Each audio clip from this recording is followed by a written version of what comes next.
எல்லாரும் எப்படி இருக்கீங்க? சோ விநாயகர் சதுர்த்தி ஸ்பெஷல் எல்லா வருஷமும் நம்ம கொழுக்கட்டை பண்றோம். சோ கொழுக்கட்டையில வந்து கொஞ்சம் வித்தியாசமா பண்ணலாம், கொஞ்சம் ஹெல்த்தியா பண்ணலாம் தான் இந்த வாட்டி மில்லட் கொழுக்கட்டை.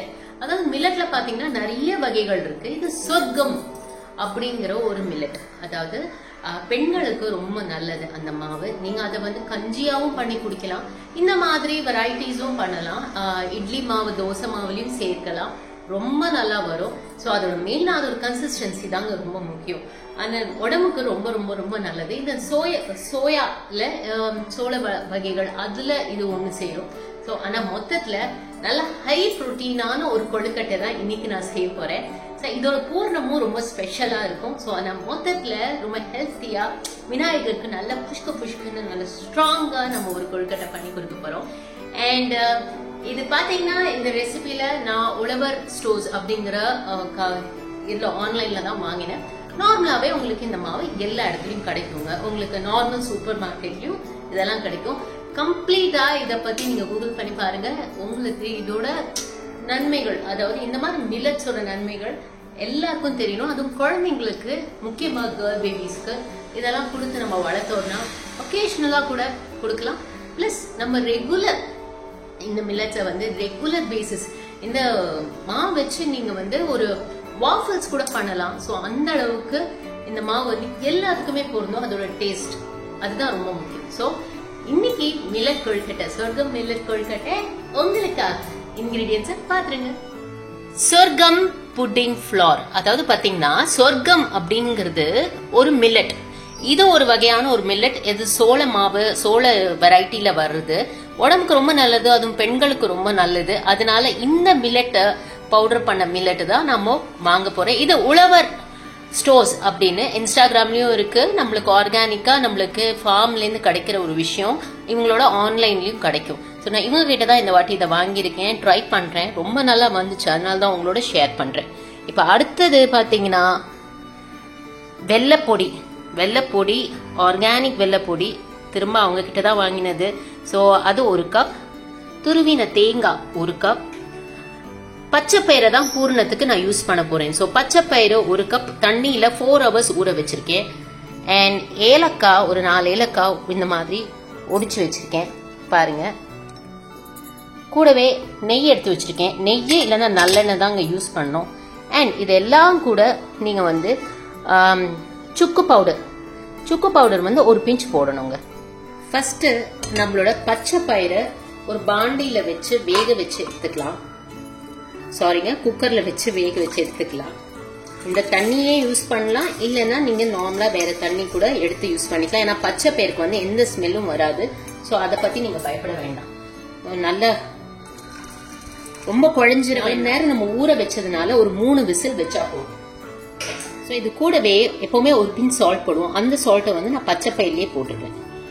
ஓகேங்களா? அப்போ உங்களுக்கு வந்து வெந்து வரும்போது பச்சை பயிர்ல சால்ட் நல்லா இறங்கி வரும். இது ஒரு 4 விசில், 3 to 4 விசில் வச்சு குக்கரை இறக்கிடலாம்.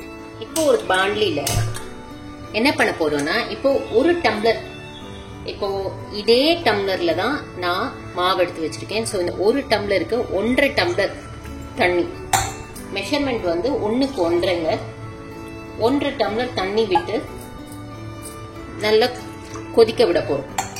இப்ப இந்த தண்ணிலையும் லேசா 1 பிஞ்ச் உப்பு அண்ட் கூடவே நல்லெண்ணெய், நல்ல வாசனை நல்லெண்ணெய் 1 டிராப் விட போறோம். இது எதுக்குன்னா மாவு ஒட்டாம வர்றதுக்கு. ஸோ இது நல்லா கொதிக்கட்டும். கொதிச்சதுக்கு அப்புறம் நம்ம மாவை இதுல கலரி எடுத்துக்கலாம். இப்ப இது நல்லா கொதிச்சாச்சு. ஸோ சொர்க்கம் மாவு நான் அதாவது அதே டம்ளர் அளவுக்கு எடுத்து வச்சிருக்கேன். இத நம்ம சிம்ல வச்சுதான் இந்த மாவை கலக்கணும்.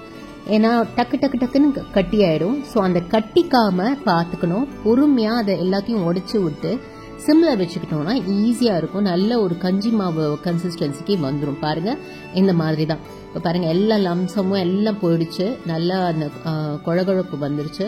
ஸோ இது சிம்ல வைக்கும் போது தான் அடிப்பிடிக்காம அழகா நம்மளுக்கு ஒன்று சேர்ந்து வரும்.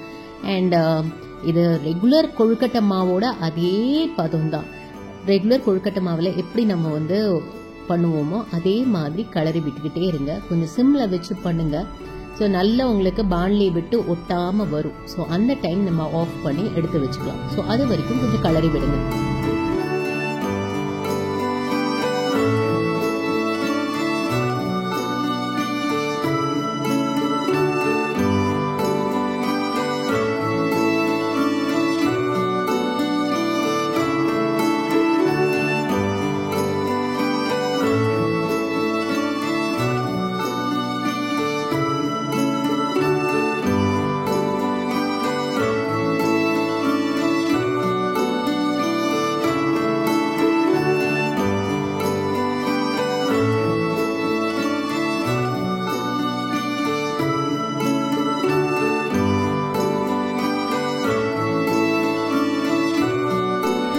இப்போ பார்த்தீங்கன்னா அது பாருங்க, பச்சை பயிரை நான் இந்த அளவுக்கு, அதாவது நசுக்கினா கையில் நசுங்கணும்.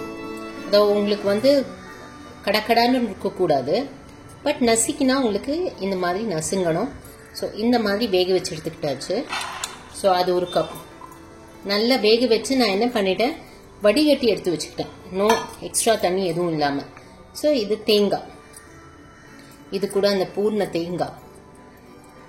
இதில் பெரிய ஹைலைட் என்னன்னு பார்த்தீங்கன்னா, நம்ம வந்து பாகு ரெடி பண்ணவே வேண்டாம், வெள்ளைப்பாகு ரெடி பண்ணவே வேண்டாம். இது எல்லாத்தையுமே ஒன்றா மிக்ஸ் பண்ணாலே போதும். அண்ட் நான் சொன்ன மாதிரி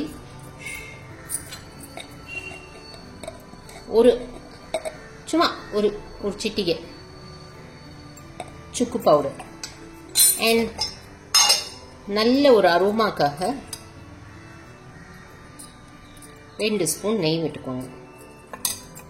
அண்ட் ஏலக்காய். இப்போ பார்த்தீங்கன்னா பச்சை பயிரில் அந்த இருக்கிற அந்த தண்ணி பதம் இருக்கு இல்லையா, ஸோ நம்ம வேக தானே வச்சுருக்கோம், அதுவே உங்களுக்கு இதெல்லாம் சேர்த்து விடுறதுக்கு ஈஸியாக இருக்கும். இது எல்லாமே இப்போ நம்ம கலரி எடுத்துக்கலாம். இது எவ்வளோ ஹெல்த்தி பாருங்கள், பச்சை பயிறு, தேங்காய், அப்புறம் உங்களுக்கு நாட்டு சர்க்கரை, இதெல்லாம் அதாவது வெல்லம் அண்ட் சுக்கு, இது எல்லாமே உடம்புக்கு நல்லது. இதை பூர்ணமாக நம்ம குழந்தைங்களுக்கு கொடுக்கும்போது ஆக்சுவலி பச்சை பயிர்லேயே ஒரு ஸ்வீட் கன்சிஸ்டன்சி, ஒரு டேஸ்ட் இருக்கு. ஸோ அது எல்லாமே சேர்ந்து அவங்களுக்கு சாப்பிடும்போது யம்மியாகவும் இருக்கும் அண்ட் உடம்புக்கும் ரொம்ப நல்லது. அண்ட் டிஃப்ரெண்ட்டாக நம்ம ஏதோ ட்ரை பண்ணோங்கிற திருப்தியும் நம்மளுக்கு இருக்கும். இதை வெறுமையை கூட அப்படியே இந்த சுண்டலாக கூட இதை சாப்பிடலாம், அந்த அளவுக்கு டேஸ்டியாக இருக்கும். அண்ட் ஈஸி பண்ணுறது, ரொம்ப ஈஸி.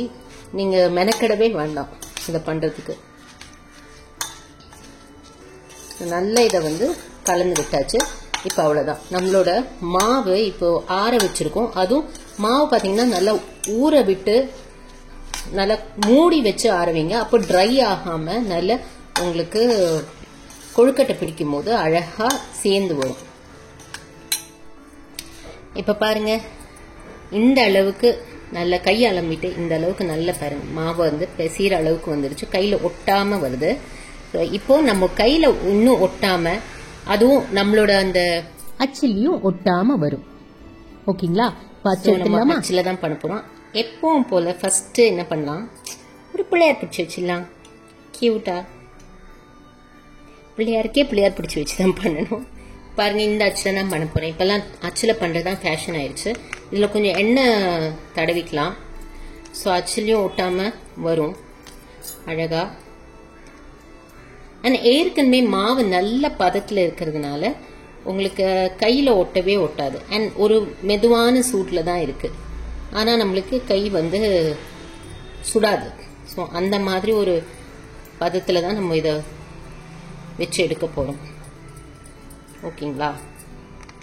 இப்போது நல்ல கப்பு மாதிரி பண்ணியாச்சு. எப்போவுமே பூர்ணத்துக்கு ஸ்பூன் வச்சுக்கோங்க, ஏன்னா பூர்ணம் கையில் பட்டுச்சுன்னா நம்மளுக்கு அப்புறம் அடுத்த மாவு எடுக்கிறதுக்கு வசதியாக இருக்காது. என் ஸ்பூன் பெருசாக இருக்குது, அதனால கொஞ்சம் பொறுமையாக பண்ணணும். பாருங்கள், இந்த பச்சைப்பயிரோட சூட்லேயே அந்த கொஞ்சம் அந்த வெல்லம் வந்து உருகிருச்சு. இன்னொரு சைட் பார்த்தீங்கன்னா நல்ல ஒரு வாட்டி இப்படி சப்பாத்தி மாவு பிசைகிற மாதிரி பிசைஞ்சிட்டு அப்புறம் உள்ள வைங்க. ஸோ தட் அது வந்து அந்த வெடிப்பு இதெல்லாம் வராது. அண்ட் எக்ஸ்ட்ரா கூட எடுத்துடலாம். நீங்கள் நிறைய வைக்கிறதா இருந்தால் எக்ஸ்ட்ரா கூட இந்த மாதிரி பண்ணும்போது நீங்கள் உங்களுக்கு பெருசா இதாகாது, வேஸ்ட் ஆகாது.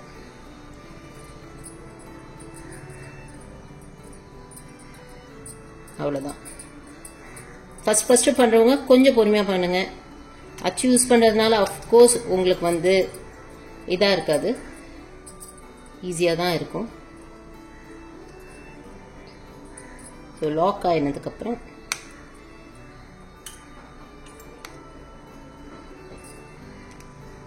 பொறுமையா லாக் ரிமூவ் பண்ணீங்கன்னா உங்களுக்கு அச்சு அழகா வந்துடும்.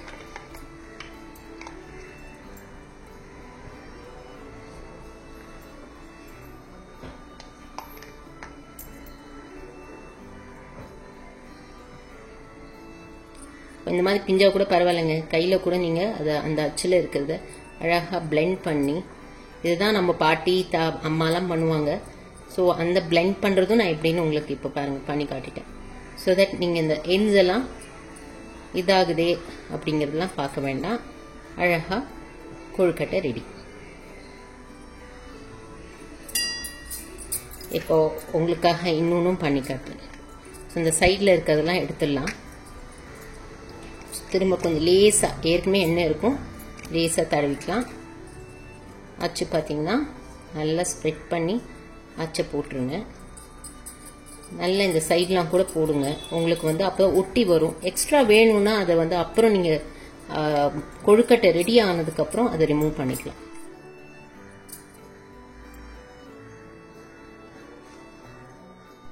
சரி, இப்போ ஒரு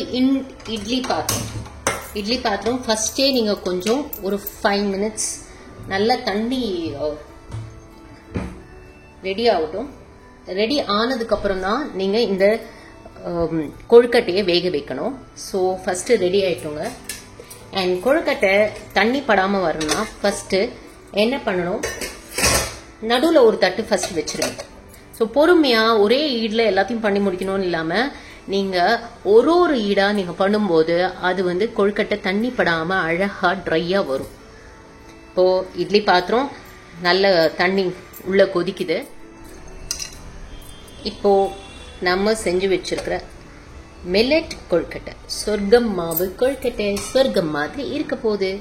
இதை வந்து இட்லி வேக வைக்கிற மாதிரி தான் ஒரு 7 minutes நார்மல் சிம்ல 7 minutes வச்சா போதும், உங்க கொழுக்கட்டை ரெடி ஆயிடும். வாவ், கொழுக்கட்டை ரெடி. ஓகே, சுவாமிக்கு படைச்சிடலாமா? ஸோ கடவுளுக்கு அழகா நம்மளோட கொழுக்கட்டையை கொடுத்து நைவேத்தியம் பண்ணியாச்சு. நான் இதை ஸ்பெஷலா இன்னைக்கு உங்களுக்காக ஷேர் பண்ணியிருக்கேன். ஸோ நீங்களும் சாயங்காலமே போய் நார்மல் கொழுக்கட்டை மாவு வாங்குறதுக்கு பதில் மில்லட்ல ஏதாவது ஒரு மாவு, இந்த மாவு மட்டும் இல்லைங்க, ஏதோ ஒரு மாவை வாங்கி அழகா அந்த மாவை யூஸ் பண்ணி நீங்க ஒரு கொழுக்கட்டை பண்ணி இந்த வாட்டி விநாயகர் சதுர்த்தியை செலிப்ரேட் பண்ணுங்க. Thank you so much for viewing. Keep smiling and be positive always. Okay, bye.